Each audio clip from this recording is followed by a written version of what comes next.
ડીસા વિસ્ફોટ કાંડને લઈને મહત્વના સમાચાર છે। વિસ્ફોટ કાંડના આરોપીઓની પૂછપરછમાં ખુલાસો થયો છે। છેલ્લા 18 વર્ષથી આરોપીઓ ફટાકડાના ધંધા સાથે સંકળાયેલા હતા।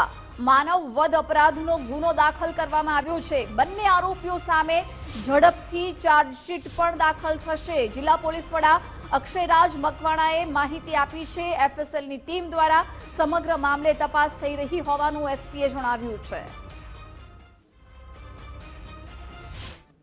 આ અપરાધ મનુષ્યવધની કલમ લગાડવામાં આવી છે અને આની અંદર જે તપાસ હાથ ધરવામાં આવી છે।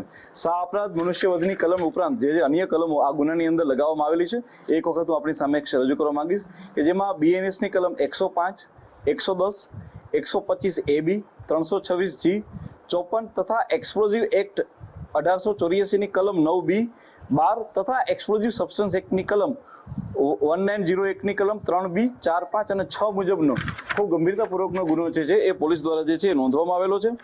આ ઉપરાંત ગણતરીના કલાકોની અંદર જ પોલીસ દ્વારા આના મુખ્ય બંને આરોપીઓ કે જેઓ આનો ધંધો કરતા હતા એ બંને આરોપીને પોલીસે ગણતરીના કલાકોની અંદર જ ઝડપી લીધા છે। પરંતુ ફટાકડાની સાથે સાથે ત્યાં પોલીસને અને એફએસએલની ટીમને ત્યાં એલ્યુમિનિયમ પાવડરની હાજરી પણ મળી આવેલી છે તથા એક બેગ કે જેનું નામ છે યેલો ડેક્સ્ટ્રાઇન આની પણ પોલીસને ત્યાં હાજરી મળી આવી છે અને એફએસએલ તે તમામ વસ્તુને કબજે લઈ તેના પ્રકારના પણ રિપોર્ટ કરેલા છે। પ્રાથમિક જે કારણ આવ્યું છે તે આવ્યું છે એલ્યુમિનિયમ પાવડર।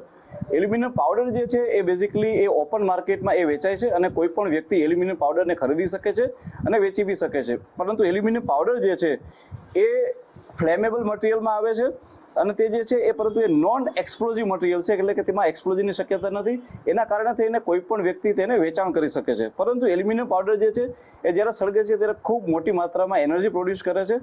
જો એ ખુલ્લામાં સળગાવવામાં આવે છે તો તે ખુલ્લામાં સળગી અને આથમી જાય છે પરંતુ જો બંધ કમરામાં હોય જે એને પૂરતી જગ્યા ન મળે તો એના કારણે થઈને બ્લાસ્ટ થવાની શક્યતા રહેતી હોય છે। આ અમારું એક પ્રાથમિક તારણ છે।